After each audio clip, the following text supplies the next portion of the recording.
I better kick us off.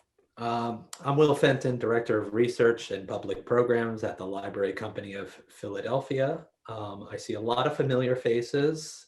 I don't see your faces, but I see familiar names, I should say.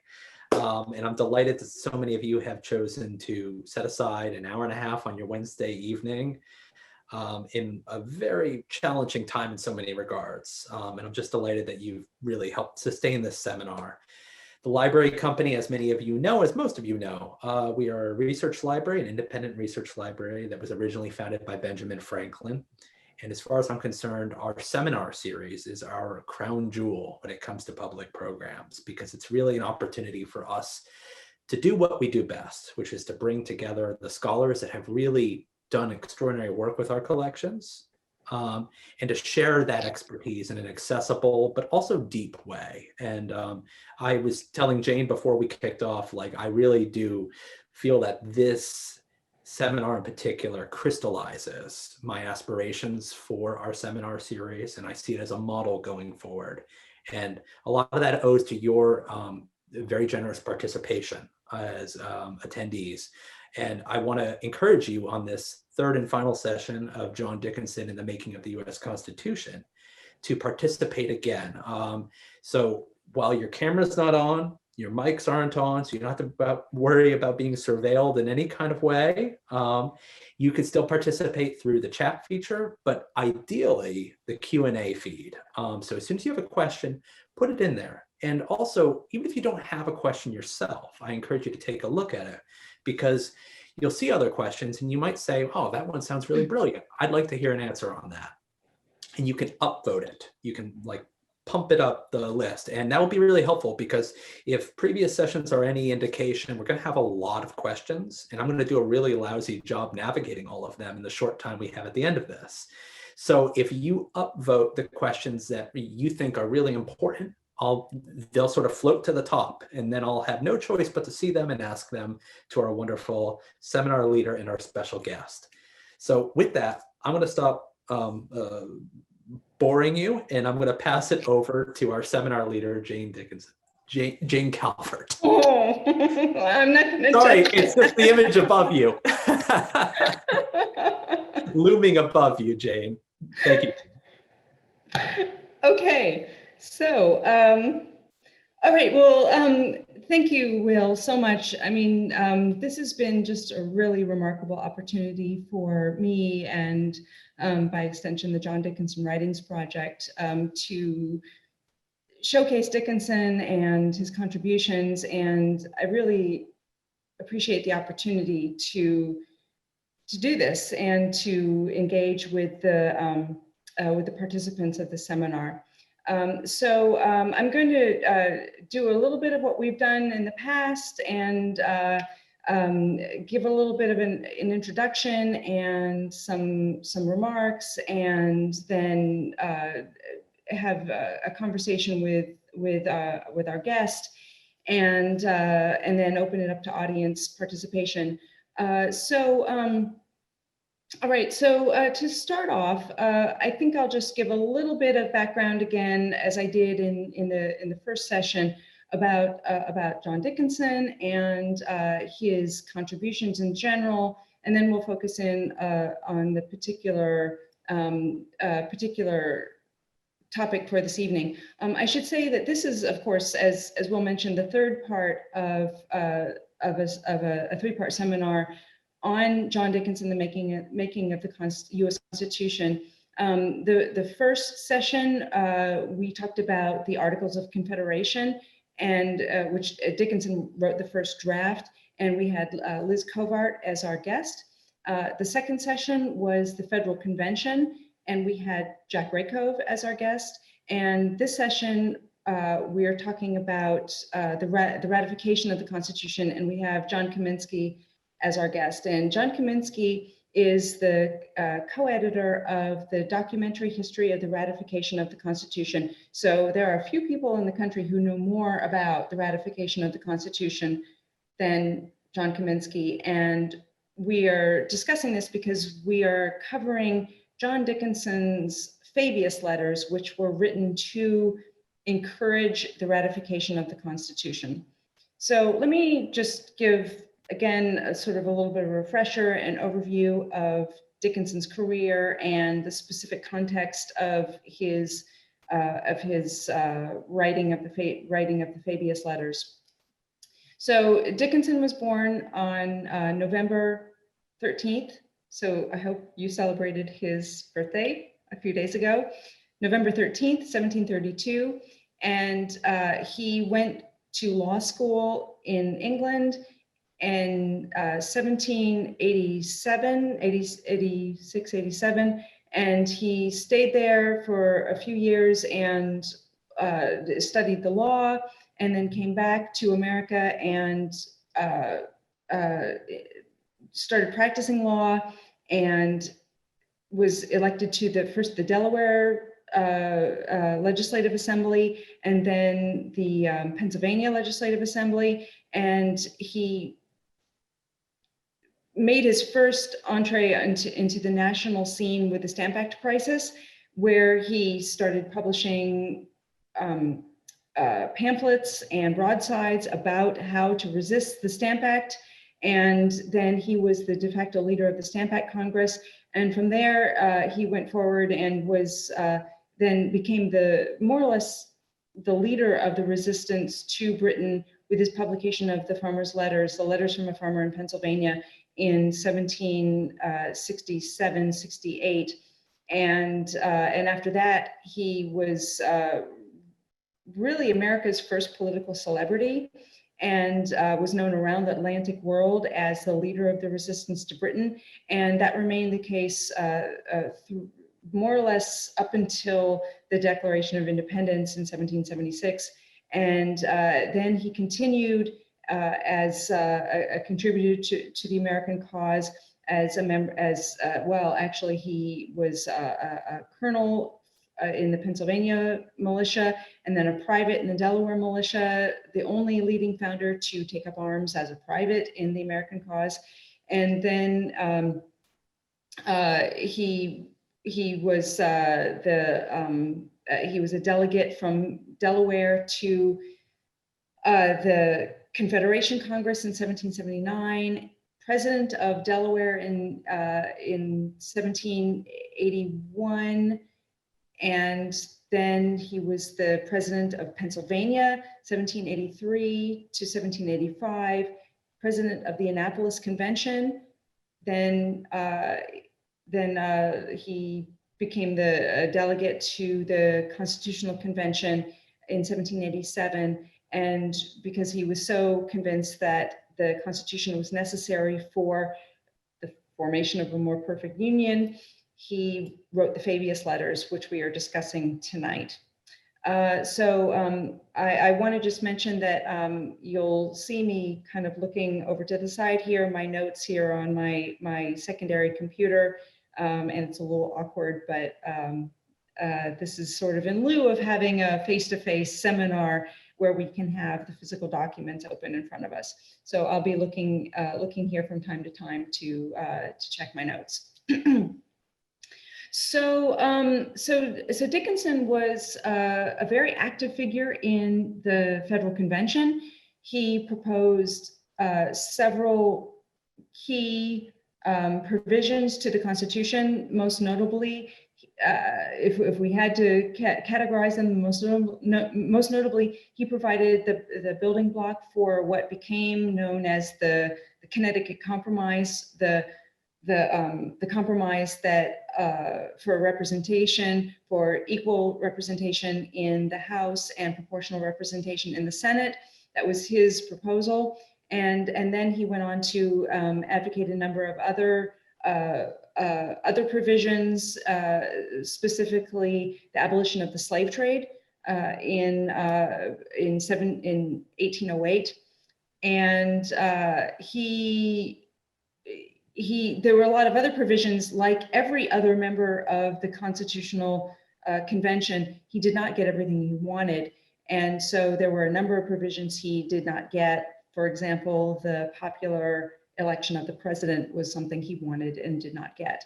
But then, so to give you a little bit of a timeline in this era, So he left the convention in September 14th, I believe it was, and the convention ended on the 15th, and he was not feeling well. He had a number of ailments that we can't really exactly identify today, but he had chronic headaches and he was generally feeling poorly. So he left early, and he had his good friend and Delaware delegate George Reed sign the Constitution on his behalf. And so that when you see the signature on the Constitution, that's not actually his handwriting, it's the handwriting of George Reed. In any case, he went home and immediately set to writing the Fabius letters. He initially called these the Delaware letters, but we now know them as the Fabius letters. And he published these. There were nine letters sequentially in the newspapers. So he started writing these, I think, pretty much immediately when he returned home. And by late October and early November, he had finished these, and he sent them off to a friend of his for feedback. And then we don't know exactly, but I presume he was editing these and trying to finalize them for publication. And over the course of from November to the spring of 1788, and then beginning in April 1788, he published these Fabius letters to ratify to urge ratification of the Constitution. Let's see where we are here.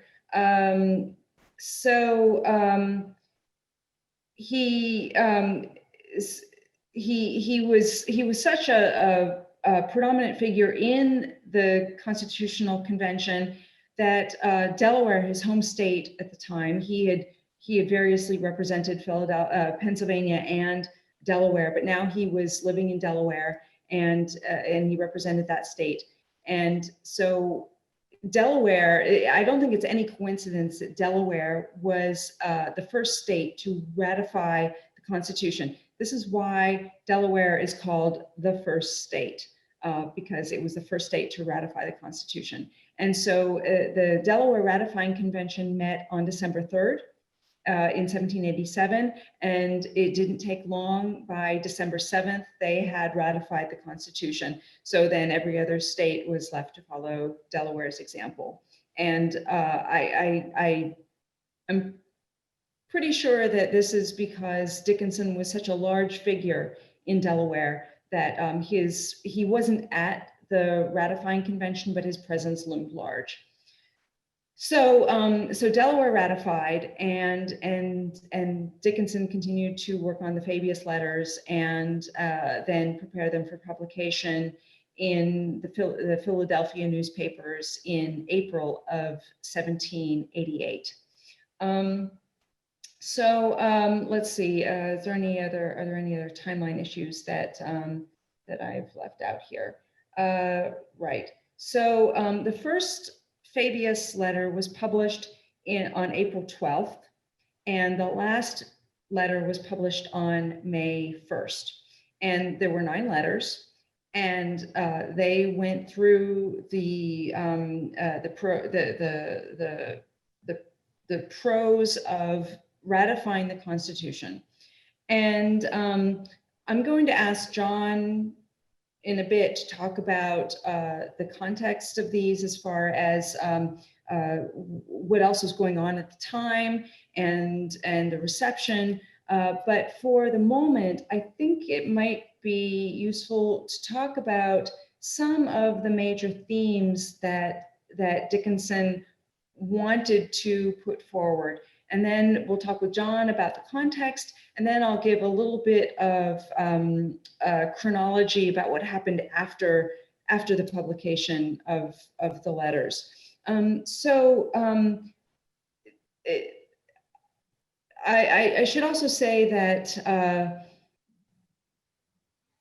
working on the Fabius letters is, I guess it's a little bit tenuous at this point, because the John Dickinson writings project, which is publishing all of the writings, the papers that Dickinson wrote on public affairs over the course of his lifetime.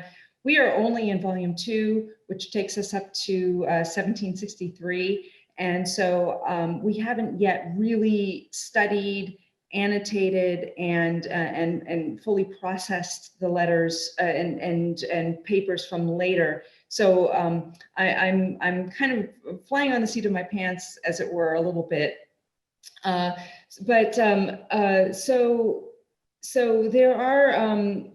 there are several themes that I think are important to bring forward in the Fabius letters, and I'm going to just go through those quickly right now, and then we'll open it up to we'll bring in John for his context, and then open it up for commentary by the audience and response from us.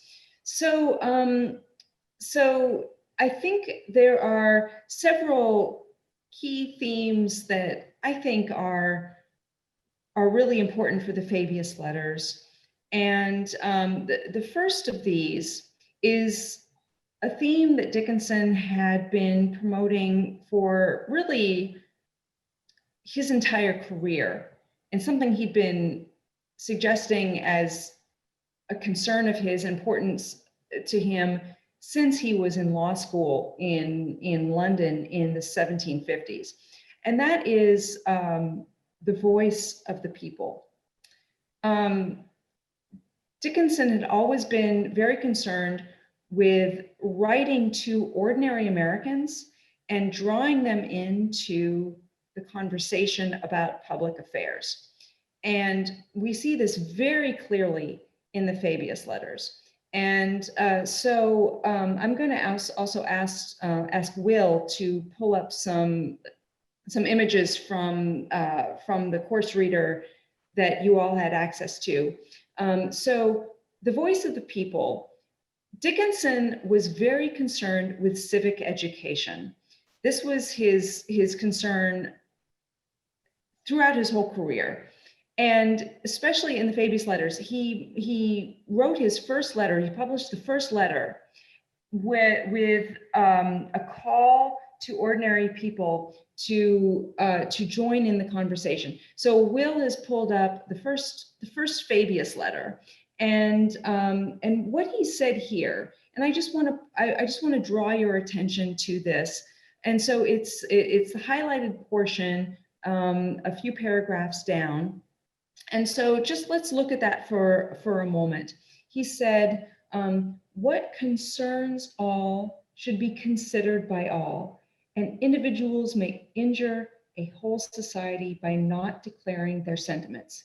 It's therefore not only their right, but their duty to declare them. And then I think this next passage is very pertinent to our own time. He says, weak advocates of a good cause, or artful advocates of calumny and calumny. This, however, is not the age for such tricks of controversy. So let's see my notes. Tricks of controversy. Men have suffered so severely by being deceived upon subjects of the highest import, those of religion and freedom, that the truth becomes infinitely valuable to them, not as a matter of curious speculation, but of beneficent practice. A spirit of inquiry is excited, information diffused, judgment strengthened. And then he said, before this tribunal, let everyone freely speak what he really thinks, but with so sincere a reverence for the cause he ventures to discuss as to use the utmost caution, lest, and that's a typo in the reader. It's less, not left. That's the long S an issue with 18th century script. Lest he should enter into errors upon a point of such sacred concern as the public happiness.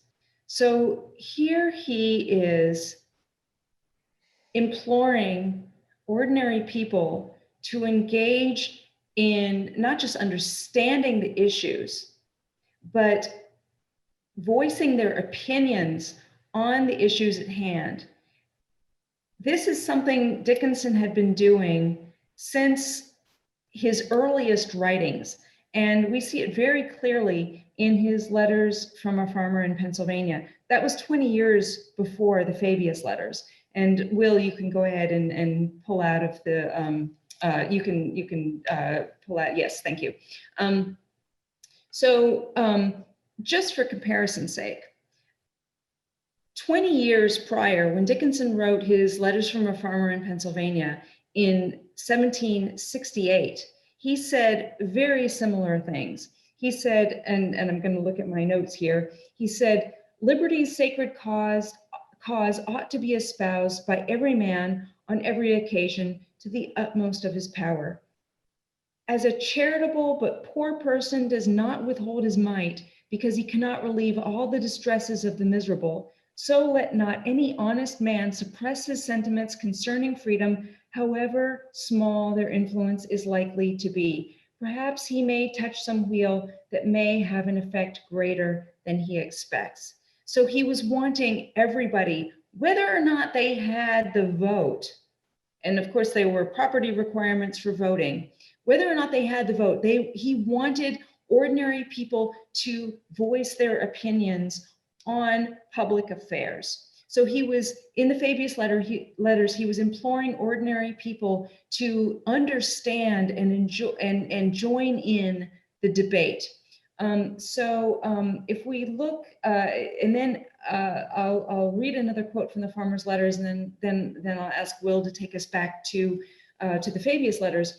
In letter 7 of the farmers' letters, he said, "This letter is intended more particularly for such of you whose employments in life may have prevented your attending to the considerations of some points that are of great and public importance." So here he is saying, look, there are people among us who are working full-time, who may not have education, and those of you still need to know what is going on in the country so that you can contribute intelligently to the national debate. And he did the same thing in the Fabius letters. So Will, if you take us back to the Fabius letters and page 97, 96, 97. Is that what I want? Oh, sorry, that's not what I want. So this is the awkwardness of a Zoom meeting. I think it's actually 96. If you could just scroll up a little bit. No, it's not 96. Well, scroll down just, if you could scroll down, see where we are. Keep scrolling. No. Okay. Well, what Dickinson said in the Fabius letters was similar to the farmers' letters, that he was interested in, here we are, actually, yes, I'm sorry, this is right. All right, I got it right in my notes before. So he says here, right, what Will has in front of us. He says, what he wishes, namely what Dickinson wishes, is to simplify the subject so as to facilitate the inquiries of his fellow citizens. So this is his purpose in writing the Fabius letters. It was his purpose in writing the farmers' letters, to make this very complicated subject of ratification of the Constitution comprehensible to people who did not necessarily have the education or the time to educate themselves in this on this issue. So Will, you can go back to the, yes, thank you. So that's one theme that I think is really important and runs through Dickinson's writings, from his earliest writings all the way through his latest writings. So, 40 years worth of writings. Dickinson was concerned to educate ordinary Americans and get them to participate in public debates. So that was one major theme. Another major theme that I would like to highlight is the issue of religion. So during this time in Dickinson's life, he was becoming more and more concerned with religion. He was studying theology more closely, and these Fabius letters were one of the earliest writings we see from him where he's really bringing in religion as something, as an influence in his own life, and something that other people should be concerned with.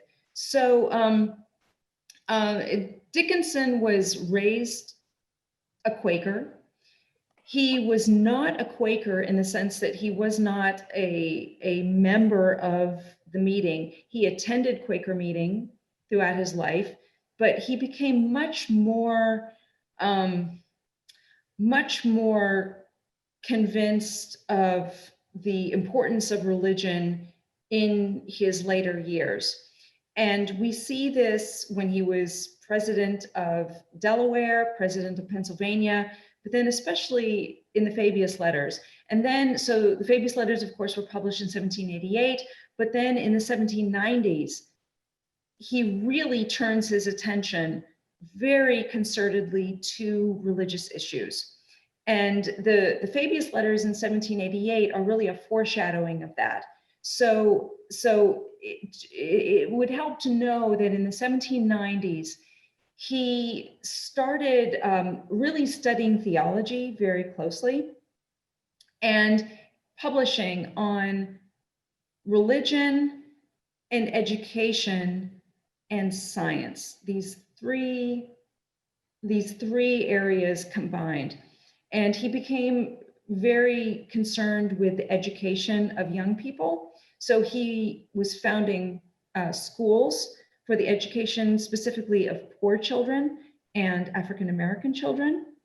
And the curriculum that he wanted was a liberal arts curriculum. This was contrary to what Quakers wanted. Quakers wanted what they called a guarded education, which protected children from the evil influences of the world. But Dickinson wanted a liberal arts education. And this liberal arts education, he thought, should focus on religion and science. For Dickinson, religion and science were not antithetical to one another. For Dickinson, science was an expression of religion. He believed, so he was, for all intents and purposes, a Quaker fellow traveler.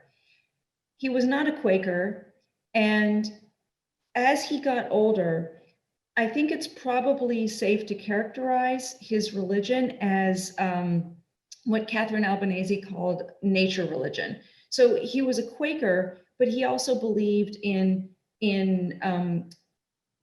God revealing himself through nature. And for Dickinson, nature was understood through science.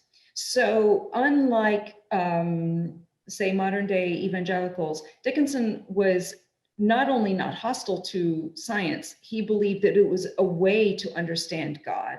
And Dickinson, also unlike Jefferson, Dickinson was a supporter of Jefferson's, but Jefferson was kind of this deist, and Dickinson was not a deist. He believed in revelation. He believed in the divinity of Christ. And so he said that Christ's or God's revelations could be seen through science. And we see this coming through very clearly in the Fabius letters. And actually, for those of you who are interested in religion in particular, where Dickinson's religion comes through most clearly is in a document he wrote called A Fragment. He actually planned on a very long essay on education and theology and science, but his health didn't permit him to finish it. So he wrote just a fragment of that. And if anyone, so it was called A Fragment. It was published by Thomas Dobson in 1796. And if you can't find that, let me know and I can email it to you. But he wrote about religion and science going hand in hand, and we see the beginnings of this in the Fabius Letters. So for example, if Will, you could take us to page 96 of the course reader in the Fabius Letters. 96. Yes. Okay. So yes. So here we see, if you look where the arrow is, he says, our most gracious Creator does not condemn us to sigh for unattainable blessedness, but one thing he demands, that we should seek for it in his way and not in our own. So he goes on to say, humility and benevolence must not take the place of pride and overweening selfishness. Reason, then, rising above the mists, will discover to us that we cannot be true to ourselves without being true to others. That to be solitary is to be wretched. That to love our neighbors as ourselves is to love ourselves in the best manner. That to give is to gain, and that we never consult our own happiness more effectually than when we endeavor to correspond with the divine designs by communicating happiness as much as we can to our fellow creatures. Okay, Will, you can go back out of this for the time being. So when Dickinson mentioned God or the divine or the creator or the sacred or blessings in the Fabius Letters, this was not just idle writing. It was not lip service. He believed very, very profoundly in religion as a way to exist in the American polity. And you can see his use of the term happiness, for example. This is not a Jeffersonian happiness of sort of individual fulfillment. This is happiness that it can only be achieved by sacrificing oneself for one's fellow citizens. And so, you know, this is what he's putting forth as the way to understand the Constitution and the American polity. If you could go to page 97, Will.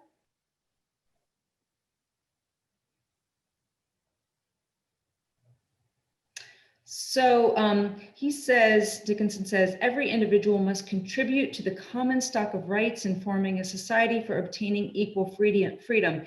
Then down below, he says, each individual must then contribute a share of his rights as is necessary for attaining that security that is essential to freedom, and he is bound to make this contribution by the law of his nature, that is, by the command of his Creator. Therefore, he must submit his will in what concerns all to the will of the whole society.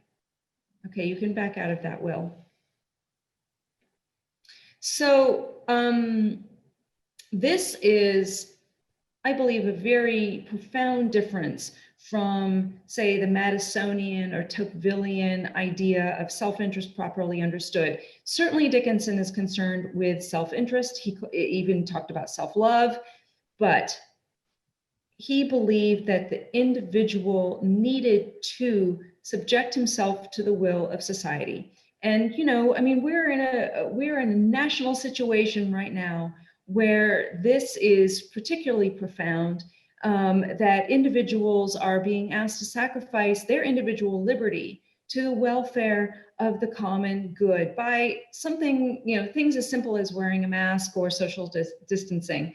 So, not to make this political, but this is exactly what Dickinson was talking about, that individuals needed to think about the welfare of their fellow creatures, their fellow citizens.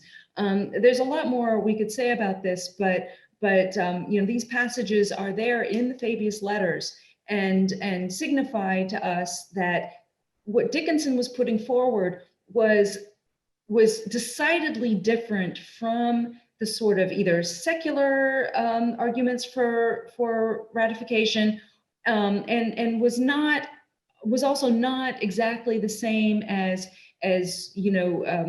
sort of a thoroughgoing kind of like small e evangelical reason. This was a particularly kind of Quaker and nature religion reason for ratification. It'll be very exciting to get into Dickinson's documents in this later period of his life to kind of pick apart and explore what this nature religion meant for Dickinson in terms of the country, because really he didn't think of anything apart from what was best for America, largely considered. So, so the Fabius Letters, I think, are really the first really religious message Dickinson is sending, and then he becomes more intense with this religious message into the 1790s and then into the 1800s. And this kind of nature religion, I mean, we see a tradition here beginning maybe with, say, John Bartram, who was a Quaker botanist. We see this also in the poetry of Philip Freneau, and Dickinson was a fan of Philip Freneau's poetry. And I want to emphasize that it's similar to Thomas Jefferson's in some ways in the emphasis on science, but also very different in Dickinson's belief in the divinity of Christ and also revelation. But he did not believe that revelation and science would cancel one another out. So, so those are a couple of the big themes I wanted to bring in.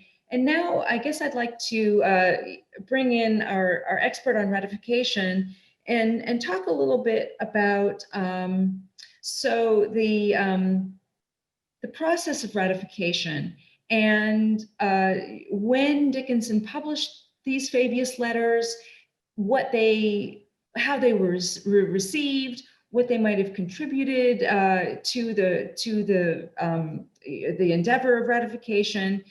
So, John, I was wondering, could you talk a little bit about the publication of the Fabius Letters? Okay. Let me start out by saying, you mentioned his birth date, Dickinson's birth date.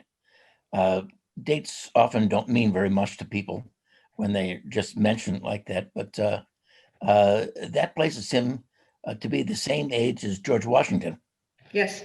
He's 9 months younger than George Washington, but they're in that group of the middle 50s when they're in the Constitutional Convention.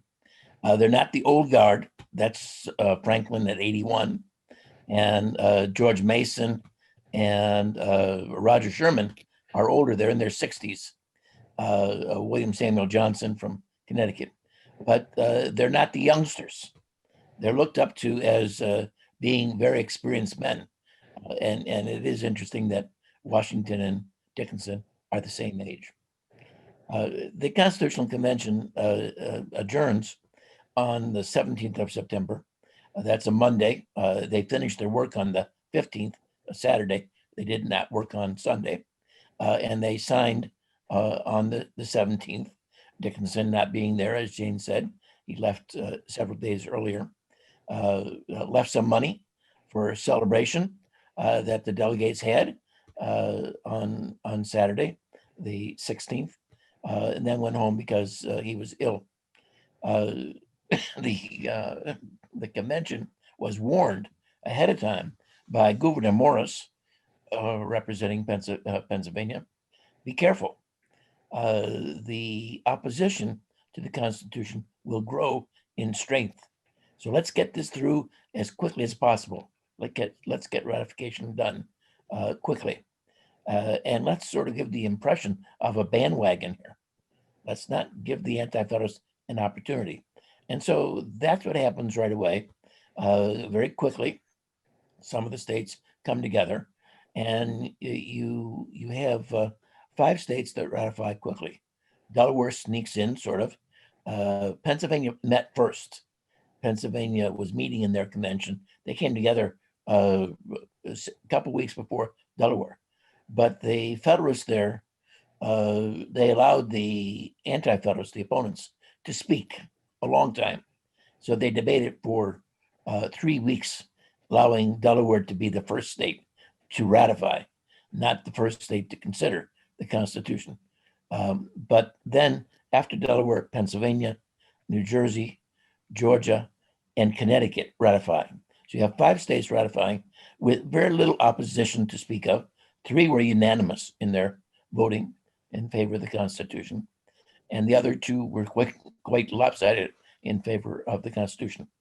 There were certain rules that were there set by the Constitutional Convention, meeting in ratifying conventions elected by the people, and 9 states necessary to ratify, not the unanimity required by the Articles of Confederation to approve amendments. So they abandoned the Articles in that regard. Not only do they abandon the entire Articles in their proposal, but they abandon the ratification procedure in particular.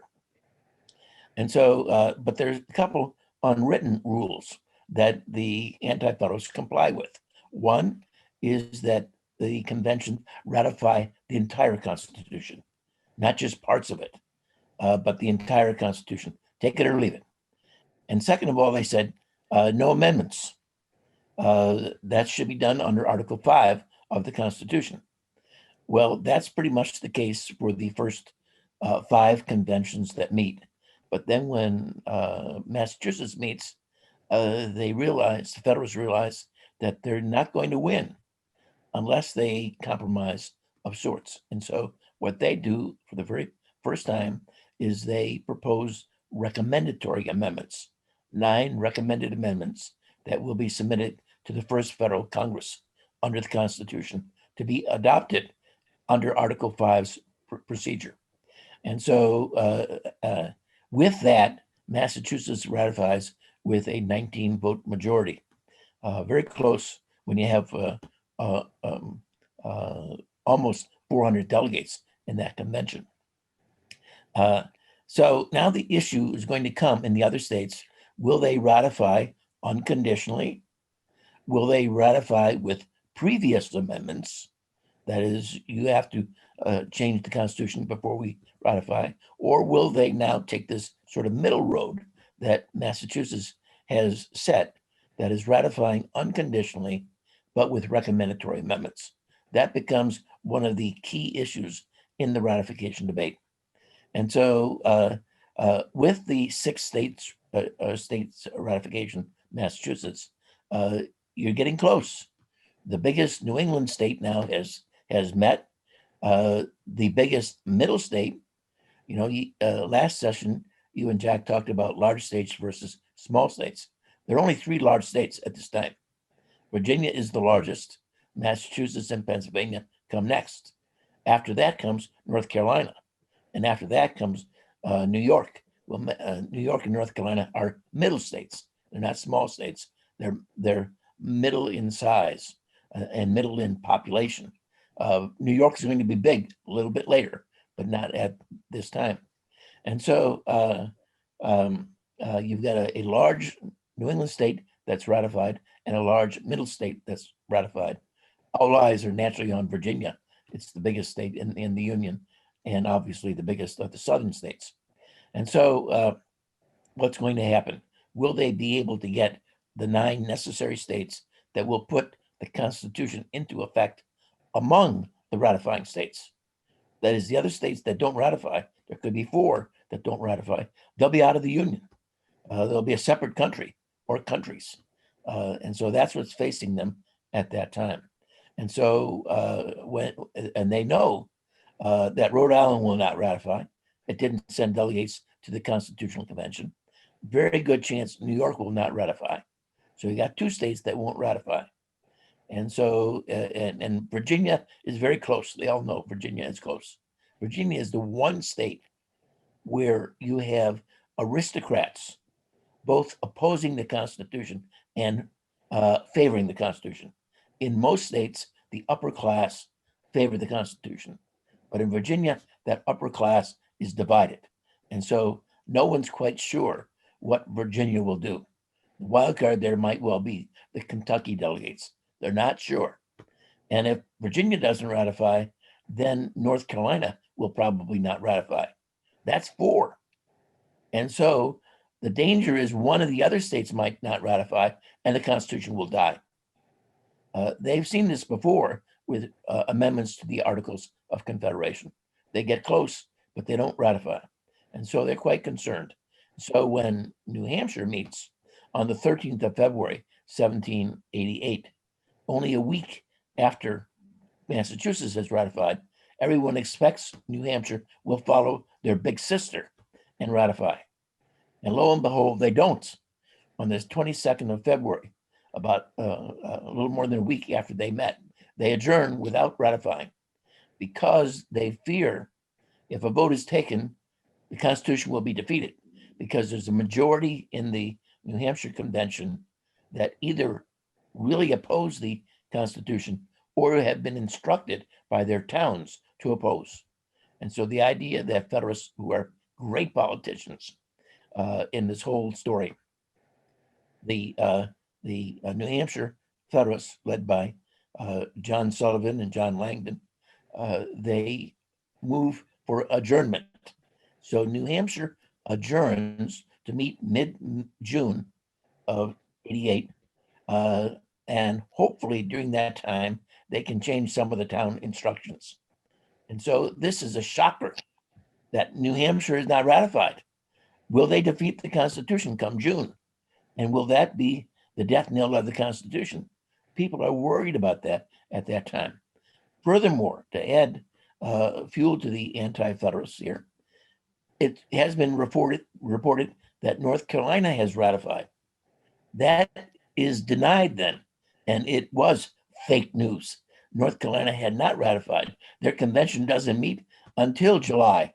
And here they're saying in February, North Carolina has ratified. Not true. And then on the heels of that, Rhode Island doesn't call a convention, but they defeat the Constitution in a statewide referendum. They defeated overwhelmingly, 11-1 ratio. But that's partly because the big centers of Providence and Newport didn't vote on this issue. So most historians know this story, and they understand how important that timing was. But in going over some material, and particularly looking at Fabius for this presentation, I saw something that I hadn't seen before. I mean, I've been studying the Constitution for over 50 years, and I didn't see this, and it just came about right now. That I'm used to looking at the story in a panoramic sort of view, or a microcosm, looking at a particular letter.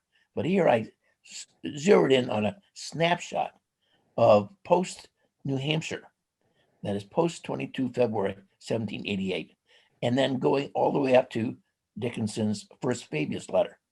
So we're talking about a 2-month period of time. What is going on during that 2-month period of time? Well, it's a disaster for Federalists, a real disaster. Everyone always says that the reason the Anti-Federalists lost, one reason, is because they don't control the newspapers. And that's exactly true. Of the 90 newspapers in the country, only 6 are anti-Federalists. Maybe another 6 are neutral.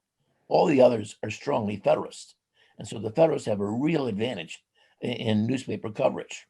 But at this particular time, between the 22nd of February, 1788, and the 12th of April, 1788, it's the anti-Federalists that are dominant. you see the big essays, the serialized essays by Brutus, 16 numbers, by Sentinel, 18 numbers, by Philadelphiensis, these major issues, serialized essays are all coming to an end. Several issues being printed at this time. Luther Martin starts publishing his addresses. There are individual pieces in the newspaper. And these are circulated throughout the country. And then you get pamphlets. Mercy Otis Warren's pamphlet, A Columbian Patriot, is published at this time. A Plebeian is published at this time. New York Anti-Federalists published a 12-page anthology of Anti-Federalist essays published at this time. And the greatest of the Anti-Federalist essays, Federal Farmer, is published the next day, May 2nd, after the last Phoebus essays. So this is a tremendous amount of material. And what are they going against? Very little. The Federalist Papers are still being published. There's 16 numbers that are published during that time until the 2nd of April. Then they stop. They don't finish. There are 85 numbers of the Federalist Papers, but the first 77 end on the 2nd of April. The last 8 numbers don't get published until the pamphlet edition is published in late May of 1788. And so the Federalist Papers are not much of a help in the non-ratifying states because at this time, because it was announced that there would be a pamphlet edition, actually 2 pamphlets would be published. And with that, the newspapers in other states don't print the Federalist Papers. Their nationwide circulation really diminishes after March of 1788. So the Federalist Papers are not much help. And there's only a handful of essays, and most of them are published in obscure places, not in the big centers that are important for ratification. And so what Dickinson sees is that things are going bad with what happened in New Hampshire, in North Carolina not ratifying, and in Rhode Island, and the newspaper avalanche against ratification is mounting. And he, I'm sure, thinks I got to do something about this. And I think that's what stimulates him to publish these letters of Fabius at that time. They fill a void that had been left and a need. And that's why you see Dickinson had we could call him a literary agent, a colleague, John Vaughan from Philadelphia, who's a go-between. I should mention that most people, when they publish pieces, they publish them under pseudonyms. They don't use their real name.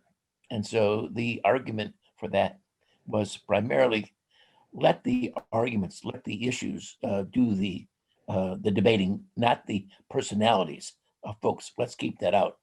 There's also a need for anonymity for various reasons, sometimes to protect yourself from enemies and from being discriminated against if you take the wrong side. So they don't. With Dickinson, I think, as you mentioned, I mean, John Vaughan was very insistent that Dickinson reveal himself as the author. And I think Dickinson refused to do this. And I believe his grounds were that, I don't think he was afraid of persecution. I don't think he was afraid of any, he was out of public office at that time. The threat of persecution never stopped Dickinson from saying what he had to say. But I think that whether this is misplaced or not, I think he didn't want his name associated with the Fabius letters because he wanted his argument taken on the merits. And he knew that, let me back up a little bit. Maybe I have to recant a little bit. So he knew that people associated him with the farmers' letters, and that made him a hero. But also people knew that he refused to vote on or sign the Declaration of Independence. And so he definitely had enemies at this point. So I don't think he wasn't afraid of any blowback against himself. I think if anything, he might have been concerned that if people knew it was he who had written them, then they would have either been blindly in favor or blindly against. And so, I think that's probably why he did not put his name on them, in spite of John Vaughan's encouragement. And I'm not really sure when, John, do you know when his name became known as the author of? Well, certainly in 1797, when there's a Well, yeah, sure enough. So people have an inkling, and Dickinson says that if it's important, people can sort of get the style. They'll see that it's my style that I'm using, and maybe they'll guess. But when I said that there was a fear of some kind of discrimination, anti-Federalists had that during the debate over the Constitution, not Federalists. Right. No Federalists were worried about being discriminated against, and Dickinson especially. I mean, he's in a federal state, Delaware. There are virtually no anti-Federalists in Delaware, so he wouldn't be worried about expressing his opinion in Right. Delaware. But I think he's taking that higher ground position that I mentioned first. That is, keep personalities out of this. Yes. Let's look at the issues. And so I think that's exactly right. And actually, people might be interested to know that in 1794, Dickinson wrote a 10th Fabius letter that I haven't yet transcribed, so I don't know exactly what the content was, but I sort of think it probably has something to do with the Jay Treaty, which Dickinson was very much opposed to, and he organized citizens groups against the Jay Treaty. And so my bet it was about that, but he was very concerned about the direction of the country in 1794, and certainly relations with France became his big concern in the late 1790s and early 1800s. So yeah, he wrote a 10th Fabius letter in 94, but it never saw the light of day, as far as I'm aware. And then, as John mentioned, in 1797, he wrote a second set of Fabius letters, which were about relations with France. And so he republished the 1788 letters, and then he published this new set of letters about France.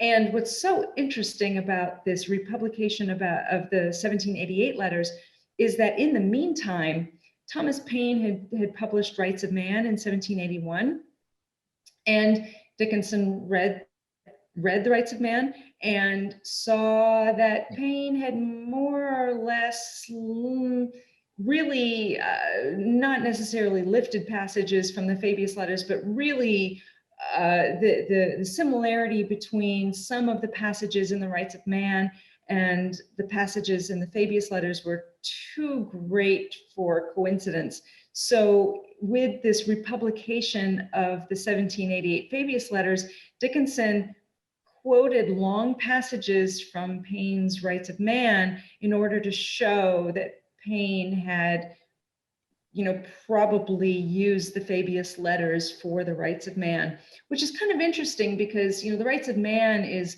very, very anti-Orthodox religion. And Dickinson was certainly much more of a traditional believer in religion than Paine was. And so anyway, it's just really interesting, this kind of interaction between the Rights of Man and the Fabius letters and I'm not really sure what Dickinson's point was, or message was, I should say, in putting these passages from the Rights of Man as footnotes to his Fabius letters. I don't know. I think it was probably just to show affinity between the two, and not necessarily to comment in any other way. But it's just an interesting, relationship between these two works. Let's, well, in the time we have left, in the few minutes we have left, I would like to just talk a little bit about a couple of things. One is about amendments to the Constitution. So what I find very interesting, and I think other people would find interesting, is that, and this is not something I have a really good explanation for, but as we saw in the Articles of Confederation, Dickinson, and this is actually a long-standing concern in Dickinson's writings, he was concerned with religious liberty, specifically about the liberty of conscience for Quakers in Pennsylvania. And so he'd written about this before. This was a concern he had in the Articles of Confederation, and specifically also for women's religious liberty. So he had this long provision for religious liberty and women's religious speech in the Articles of Confederation. But we don't see anything about religious liberty in the Constitutional Convention or the Fabius Letters, in spite of their heavy emphasis on religion. And he does, however, talk about amendments. And so if Will, you could pull up page 120 from the Fabius Letters, just to remind participants of what Dickinson was saying. So yes, back up just a little bit. To the fragment. This is, if anyone's interested in a fragment, this is a fragment on the religious education of youth, where Dickinson was writing about religion and science and education. If anyone doesn't have access to this and wants me to send it to them, just shoot me an email. So yeah, if you could scroll down, Will, to the next page. Is that 120? What page is that? Yes. So, so Dickinson was, he had always been someone who believed that Constitution should be amended. William Penn wrote the first Constitution with an amendment clause, and that was the Pennsylvania Constitution of 1681.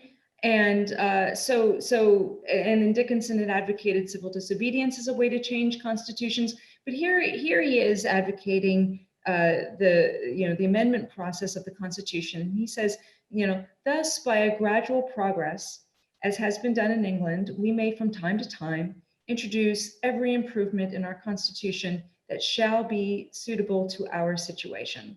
So he mentions the amendment process at least once and maybe more times in the Fabius Letters. And then there's this interesting little scrap of notes that I found, which I think might have been maybe intended to be part of the Fabius Letters. I'm not really sure. Will, if you could scroll down, we can see this. This is from the reader on, what page is that? 87. And so if you can scroll down just a little bit, the top image is not from that, but yes, there we go. So, he says here, and I think this is just a really nice rebuttal to the kind of like really misguided idea that there is any such thing as an original intent or originalism in interpretation of the Constitution. Dickinson said this, and this was also Madison's sentiment, more or less. If all the wise men of ancient and modern times could be collected together for deliberation on the subject, they could not form a constitution or system of government that would not require future improvements. The British government, which some persons so much celebrate, is a collection of innovations. There is a continual tide in human affairs, a progression still towards something better than what is possessed. The unceasing stream has carried man to delightful discoveries, greatly ameliorating his condition. There are other discoveries yet to be made and perhaps more favorable. And then it kind of trails off. Dickinson and other members of the convention, believed that there was an amendment process for a reason. They knew that they could in no way predict the future. They could in no way put into place everything that the Republic would need for its entire existence. They were not gods. They were just men who were doing the best they could.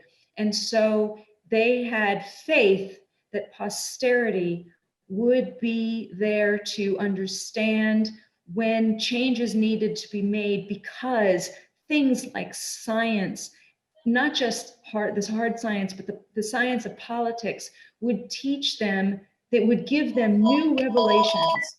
And these new revelations would require amendments to the Constitution. So most of the members of the Constitutional Convention and the people who encouraged ratification, they did not believe that the Constitution was some document, that something was set in stone that was sacred in the sense that it could not be changed. They knew that change was necessary, not just inevitable, but necessary. And so, you know, they put in the amendment clause so that future generations could adapt the Constitution for the necessities of their times.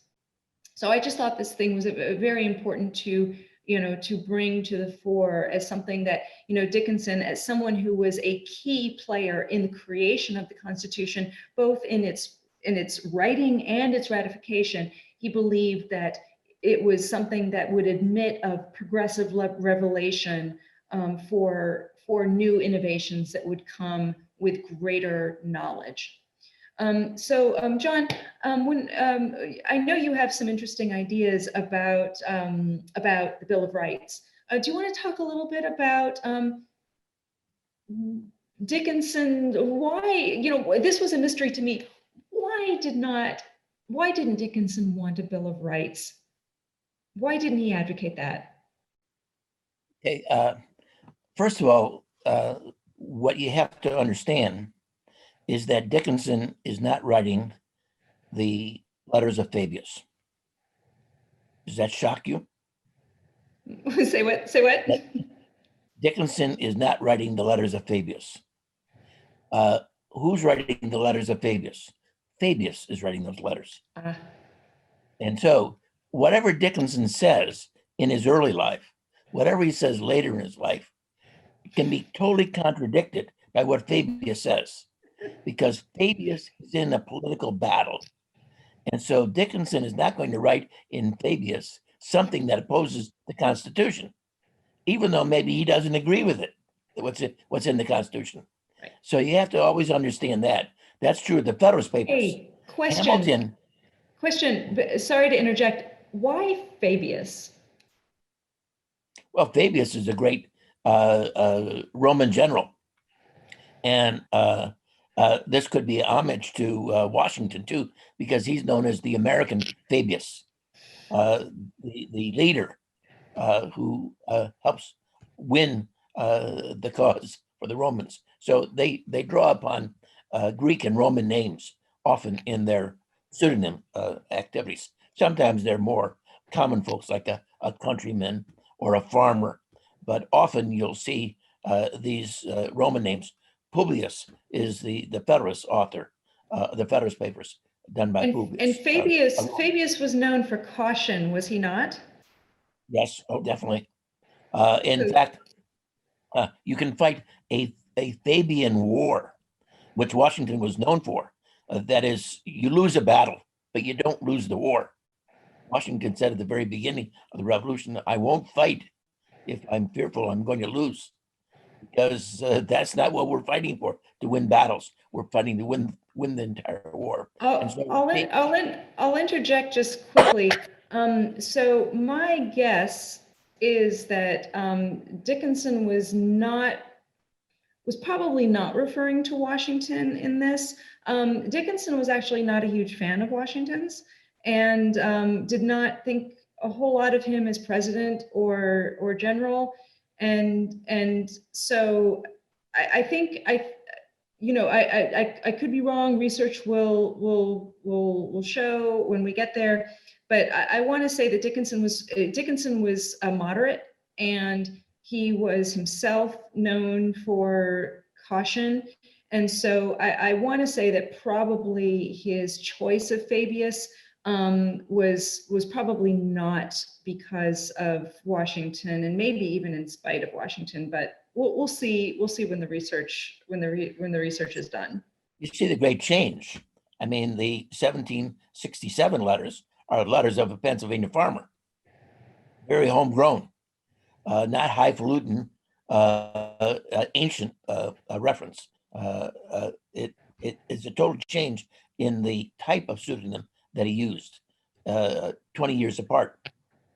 But I should say that Dickinson, throughout the ratification debate, was mentioned usually for three things.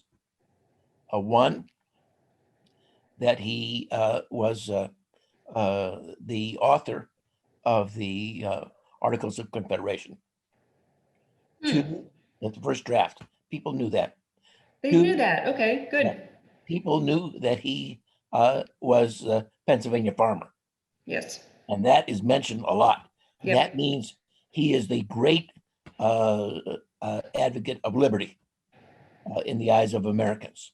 Yep. And then the third was that he was the chairman of the Annapolis Convention, and his name goes with the report that calls for a constitutional convention to consider lots of issues, not just commercial issues. So those are the three things that Dickinson was noted for. They didn't refer to his lack of voting for independence. That's, yeah, That good. was not part of the general discussion of Dickinson. And because they didn't know that Fabius was Dickinson, they, for the most part, did not refer to that. But the reason why John Vaughan wanted Dickinson to declare his authorship, let it be known, was because he knew it would help the cause. So Dickinson was smiled upon by the revolutionary, the ratification era folks. Now, you mentioned the Bill of Rights and amendments. There were the Articles of Confederation required Congress to propose amendments, and all of the states, all by unanimity, state legislatures to ratify. The fifth article of the Constitution makes it a lot easier. Not easy, hard, still hard, but not impossible as it was under the Articles. So the Federalist point of view is it can be done, but let's do it in a systematic fashion that experience will show us what is necessary. What Federalists as a whole, and Dickinson in particular, feared was two things. One, a second constitutional convention. They were worried about that. Similar to the first one in Philadelphia in '87. They saw what they did in Philadelphia, and they knew that if another convention was met, they could undo what was done in Philadelphia. They could throw out that Constitution just as the Philadelphia Convention threw out the Articles of Confederation. So they were worried about that. Yep. The other thing that Dickinson was worried about, and he says this in Fabius, is when do you stop? When do you stop debating? No one is ever fully satisfied. And so he says, it's much better, accept what you have. It's better. This is sort of amazing in a way, because by the time Fabius is published, Federalists have admitted the Constitution is not perfect, as if anybody needed to say such a thing. I mean, Right. only God is going to give perfection, not what man has done.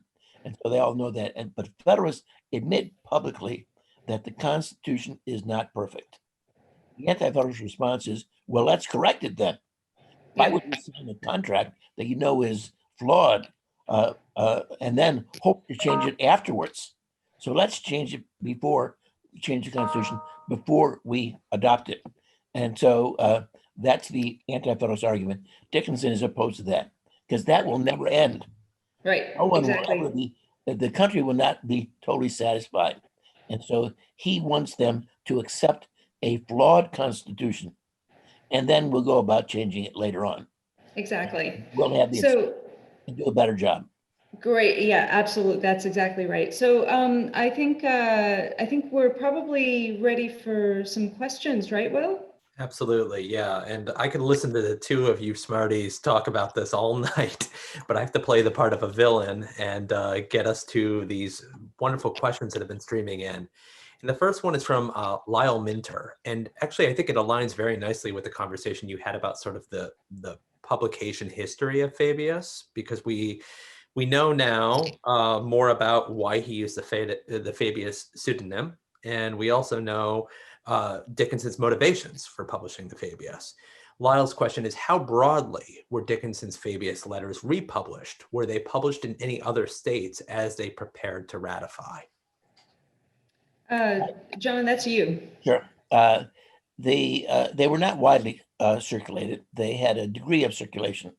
As I mentioned, John Vaughan, who was Dickinson's agent involved in the publication and transmittal of the essays, he sends them to 5 of the 7 non-ratifying states.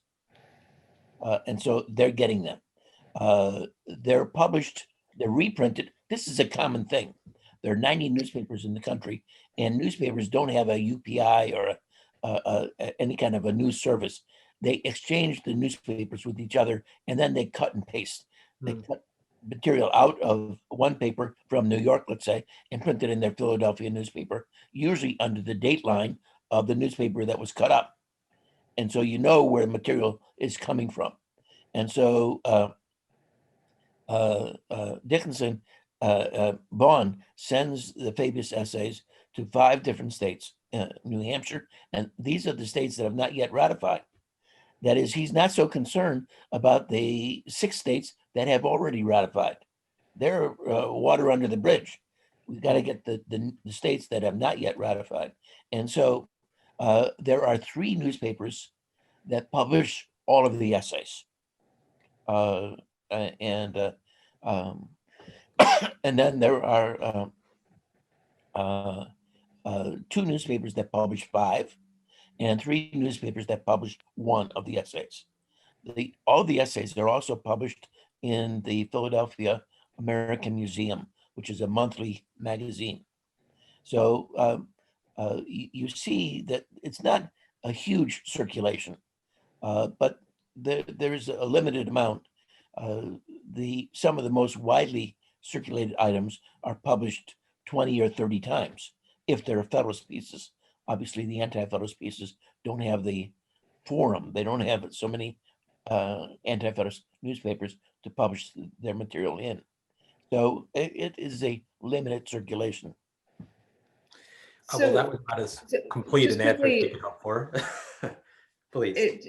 Just quickly, so I have what John sent me before. All 9 essays were published in Baltimore, the Providence Gazette, New Hampshire Spy, and the Philadelphia American Museum. 5 essays were published in Virginia and New Hampshire. The first essay was published in South Carolina, and the 7th essay was published in New Jersey. And there were also steps taken by John Vaughan to have them published in New York, Richmond, Charleston, those 3 places. And John Vaughan said that they were published in New York, but John says that we haven't found those. So Vaughan says they're widely circulated. Widely circulated. We haven't seen them in newspapers, and we have all the newspapers. Right. Well, that's so yeah. I mean, but anyway. So yeah. Okay, Will, back to you. No, thank you for that. I love the specificity. So we have another question that sort of brings us back to the Fabius historical illusion. But this is really about bringing in Washington.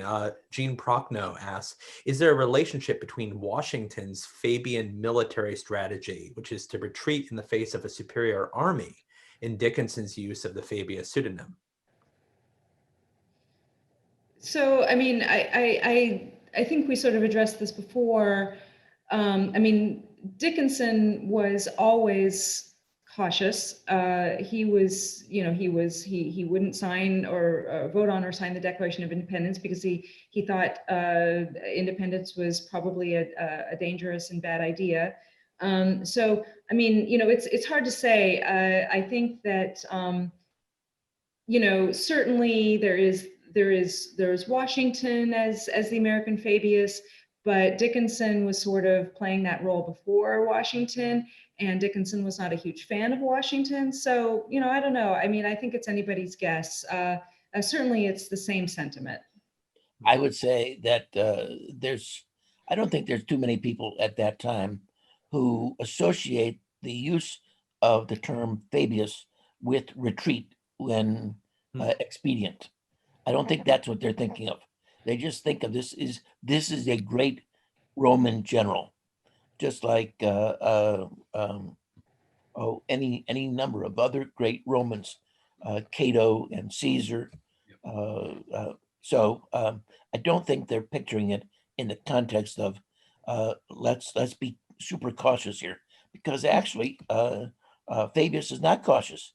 He's saying adopt a flawed constitution, and with the expectation it will be ratified when necessary.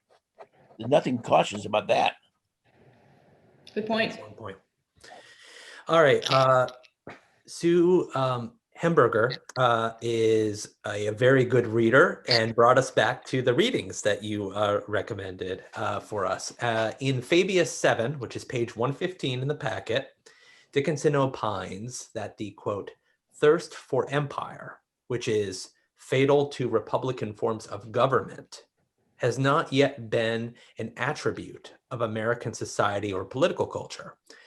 What did he make of the new national government's increasingly militaristic response to native dispossession in the 1790s? Did he see state building as fostering thirst for empire? Did he have some understanding of thirst for empire that did not encompass US policy towards Native Americans? So I can speak a little bit to that. He was very concerned to protect. So when he was president of Pennsylvania, he was very concerned to protect the rights of Native Americans. In fact, he'd been an advocate of Native American causes since the Paxton riots in Pennsylvania in 1763-64. And when he was president of Pennsylvania, he was very concerned that in any treaties, whatever language that bound the Native Americans should bind the Americans. And he wanted to be sure that their land rights were protected.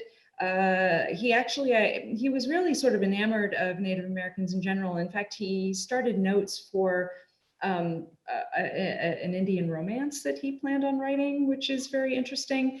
So yeah, he was a friend to the Native Americans. And then flash forward to the Louisiana Purchase. He did not think this was a good idea. He was worried about the huge land acquisition. He was worried about slavery in the new territories. That was a huge concern of his. I think he would have preferred if America had stayed small and abolished slavery and made sure that that Native Americans had their land rights preserved. That's what I know from what I've read so far. Again, this is sort of stepping out of the work we've done so far, and we haven't explored everything yet. But this is why Dickinson's papers are so interesting, because there's a lot more to come that will tell us answers to questions like this in greater detail. It's a great question. Excellent. I mean, American at this time was gigantic. It went to the Mississippi River. So there's plenty of room to expand. I think Dickinson was talking about this lust for empire. It went beyond that. The danger of an example of the Roman Empire, how it gets to be so big that it becomes a threat to the home country, and it also exposes you to opposition from distant lands. And so I think that's what they're afraid of, about expansionism, to go beyond.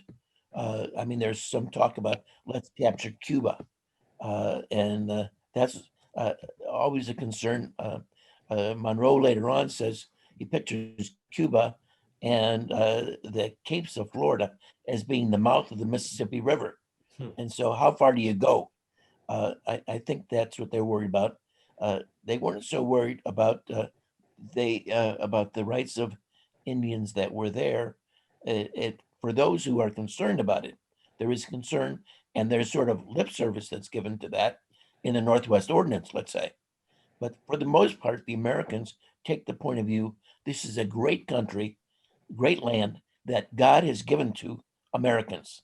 And we have such fertility, and the riverways are there. And it's our job to utilize this and to make use of it, and to be an asylum for folks to come from Europe and settle with us.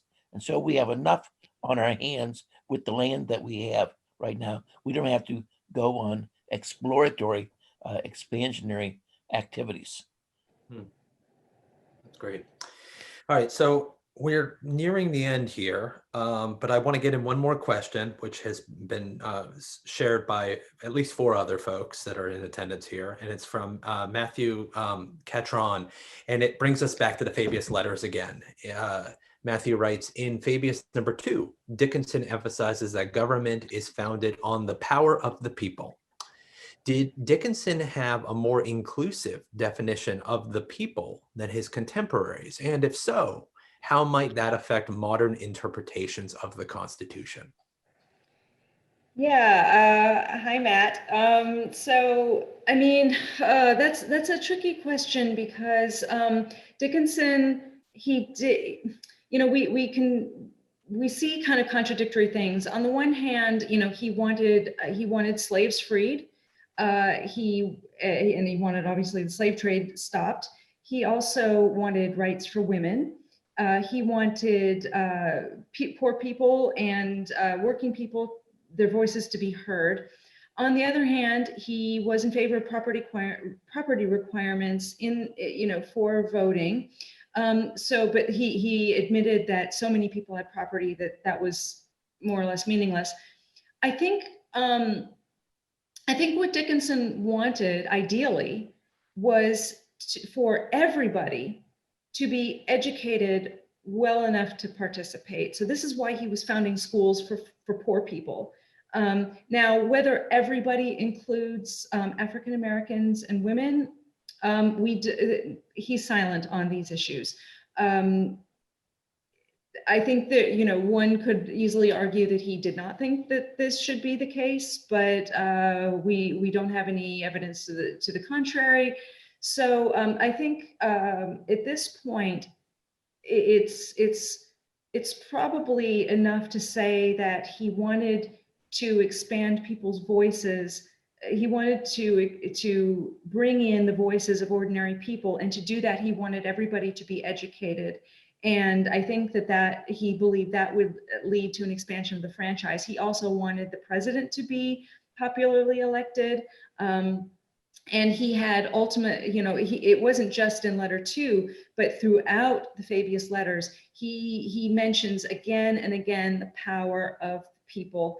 And so ideally, I think, you know, he wanted ordinary people to be educated enough to participate. And I, you know, whether that would eventually include women and Black people, you know, that's anybody's guess. Certainly, I think we can say if any of the founders, the leading founders, would have been open to women and Black people and all segments of society participating, it was Dickinson, as long as he could be assured that they had the proper information and education. One last word on the Electoral College. It was the Electoral College, he was not in favor of that. He wanted popular election of the president, but he said in the Fabius letters that the Electoral College was so that if people did not have enough information, that the right, you know, the right president would still be elected. So he was all about education of the people. And so, you know, I don't know, that's a great question. And unfortunately, I think, you know, the historical record is silent on that point, but, you know, we'll keep looking. Well, I would say that when they're referring to the people at this time, and they do a lot, and the Federalists take the position of sovereignty of the people. And it's in the general, and they for the most part believe it's the people who have the vote that they're talking about, whatever that happens to be in a particular state. And so, but there is also a sense of the people when it comes to liberty, and that includes everybody.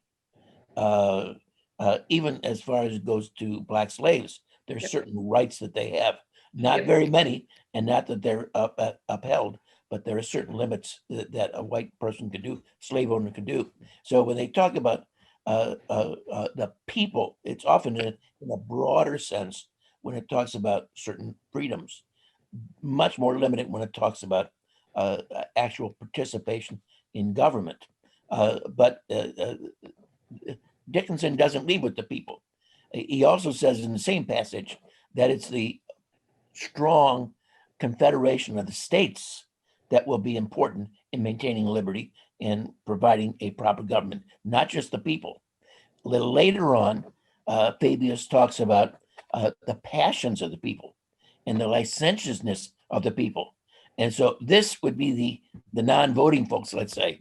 But even beyond that, voting folks, they can be hoodwinked here. They can be brainwashed, using more modern terminology. They have to be careful. And so what he says toward the end is that the Constitution will, in fact, control the passions of the representatives, that is, those in Congress.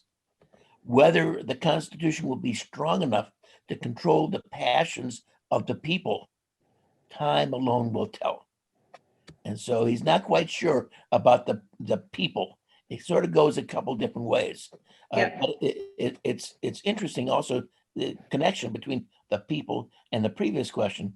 When the Northwest Ordinance is proposed in July of 1787, it provides for the entry of 5 new states from that territory on an equal basis. And so these people living there should not be in a colonial status. They should be equal to the people in the original 13 states. What a wonderful place to close on. And for all of you who asked questions that we didn't get to, mea culpa, but I am delighted to see some of you answering one another's questions. That really encapsulates the kind of collegiality that I love to see through our seminar series.